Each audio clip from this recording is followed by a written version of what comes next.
గ్రామ స్వరాజ్యమే లక్ష్యంతో గ్రామాల్లో మౌలిక వసతుల అభివృద్ధికి కూటమి ప్రభుత్వం ప్రాధాన్యత ఇస్తోందని కాకినాడ రూరల్ ఎమ్మెల్యే పంతం నానాజీ అన్నారు. శనివారం సూర్యారావుపేటలో 17వ ఆర్థిక సంఘం నిధుల నుంచి 36 లక్షల రూపాయల వ్యయంతో నిర్మించనున్న విలేజ్ హెల్త్ క్లినిక్ సెంటర్ కు ఆయన శంకుస్థాపన చేశారు. అనంతరం గ్రామంలోని మైనర్ పేటలో ఏర్పాటు చేసిన వాటర్ ప్లాంట్ ను ప్రారంభించారు. ముందుగా ఎమ్మెల్యేకు జనసేన సీనియర్ నాయకులు శెట్టి బాబురావు కుమార్తె ప్రముఖ లాయర్ కోమలి కీర్తన జ్యోతిలు ఆధ్వర్యంలో గజమాలలతో దుస్సాలువాలు కప్పి సత్కరించారు. ఈ సందర్భంగా ఎమ్మెల్యే నానాజీ మాట్లాడుతూ కాకినాడ రూరల్ నియోజకవర్గంలో ఆహ్లాదకరమైన బీచ్ ను అభివృద్ధి చేస్తూ స్థానిక యువతకు ఉపాధి అవకాశాలు కల్పించేలా ప్రణాళికలు రూపొందిస్తున్నట్లు తెలిపారు. ప్రజలకు అవసరమైన మౌలిక సదుపాయాలను వేగంగా కల్పించడంతో పాటు క్రీడల అభివృద్ధికి కూడా ప్రభుత్వం పెద్దపీట వేస్తోందని పేర్కొన్నారు. ఈ కార్యక్రమంలో జనసేన నాయకులు మల్లె భాస్కర్, శెట్టి రాము, తెలుగుదేశం పార్టీ నాయకులు Katakam Shetty Bobby, Nulukurthi Venkateswarlu, MPDO Satish, deputy MPDO Anjaneyulu, Suryaraopeta panchayat కార్యదర్శి దేవి, రాష్ట్ర మత్స్యకార వికాస విభాగం నాయకులు, జనసేన నాయకులు గరిగిన సురేష్, ముసలయ్య, మాధారపు తాతాజీ, రాము, శివ, శాండీ తదితరులు పాల్గొన్నారు. గ్రామ స్వరాజ్య లక్ష్యంగా ఈ కూటమి ప్రభుత్వం చంద్రబాబు నాయుడు గారి యొక్క నాయకత్వాన్ని, పవన్ కళ్యాణ్ గారి సారథ్యంలో జరుగుతున్నటువంటి ఈ కూటమి ప్రభుత్వం నేను 100 రకాల ప్రామిసులు అయితే చేయలేదు, కానీ చెప్పిన ఒక ఊళ్ళోనే ఎన్ని వస్తాయి. మౌలిక సదుపాయాలు, ఆహ్లాదకరమైన బీచ్, కాకినాడలో బీచ్ డెవలప్మెంట్, క్రీడా అభివృద్ధికి పెద్దపీట, అట్లాగే అనేక రకాలైన అంశాలు ఇవాళ కాకినాడలో చేయడానికి ప్రామిస్ చేయడం జరిగింది. క్రికెట్ స్టేడియం గురించి సైట్ అయితే ఎక్వైర్ చేయడం జరిగింది. అదేదో అభివృద్ధికి ఆటంకం పరిచే వ్యక్తులు ఉండడం వల్ల దాని మీద కోర్టుకు వెళ్ళారు, కానీ ఎక్కువ కాలం కోర్టులో నిలబడదు. ఆల్రెడీ ఆంధ్ర క్రికెట్ అసోసియేషన్ దానికి అమౌంట్ కూడా శాంక్షన్ చేయడం జరిగింది, కాబట్టి అది పూర్తి చేస్తాం. అలాగే బీచ్ చేస్తూ ఉన్నాం. అట్లాగే పండూరు పార్కుని, చెరువుని ఒక పర్యాటక కేంద్రంగా తయారు చేస్తూ ఉన్నాం.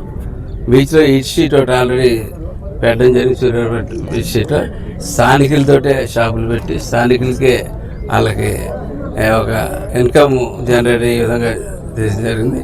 అట్లాగే ఇంకా అనేకమైన అంశాలు ఉన్నాయి బీచ్లో చేయడానికి. అందులో భాగం మౌలిక సదుపాయాల భాగాల్లో 100 కోట్ల రూపాయల దాకా వెచ్చించి రోడ్లు వేయడం జరిగింది. అట్లాగే నాయలక్ష్యంలో కూడా పెద్ద మెజార్టీ ఇచ్చిన గ్రామం కాబట్టి దీని యొక్క మిగిలిన యొక్క హౌసింగ్ ప్రాబ్లమ్స్ కానీ, దీని యొక్క ఆరోగ్య యొక్క ప్రాబ్లమ్స్ కానీ, మంచినీటి ప్రాబ్లమ్స్ కానీ, ప్రతి ఒక్క ప్రాబ్లం, ముఖ్యంగా నేను శానిటేషన్ మీద మటుకు చాలా కఠినంగా ఉండదలుచుకున్నాను. నేను లాస్ట్ టైం వచ్చినప్పుడు చూసినాను, ఇప్పుడు చూస్తూ ఉన్నాను. శానిటేషన్ అయితే మటుకు ఈ గ్రామంలో సరిగ్గా జరగట్లేదు. నేను ఇదే ఆ నాయకులకు కానీ ఎంప్లాయీస్ కానీ అందరికీ ఇదే ఆఖరి వారినిగా చెప్తా ఉన్నాను.